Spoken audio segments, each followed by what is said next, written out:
विघ्नहर्ता या हॉटेलमध्ये आज आलेलो आहोत आम्ही. सावकार कॉलनी येथे हॉटेल आहे. आणि ताई आपलं नाव काय? दीपाली माने. आणि हे कधी आणि कुठं शिकलात दूध पावटा करायला? आम्ही घरीच शिकलो तयार इकडे जरा दादा जरा सरकताय का? बोला ना. घरी शिकलो तयार करायला. घरी शिकलाय का तुम्ही करायला? हो. का तुमच्या सासूबाईंनी वगैरे तुम्हाला नाही, शिकवलं? नाही, ते तुम्हाला पहिल्यापासूनच येत होतं? हो पहिल्यापासून. बर बर, जरा करून दाखवा.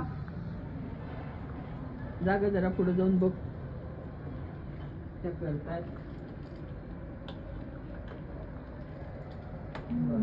असं हलवायचं काय? दूध फुटत नाही? नाही फुटत. ठीक आहे ठीक आहे. तुमच्या नवीन तुमच्या हॉटेलला आमच्याकडून शुभेच्छा. थँक्यू.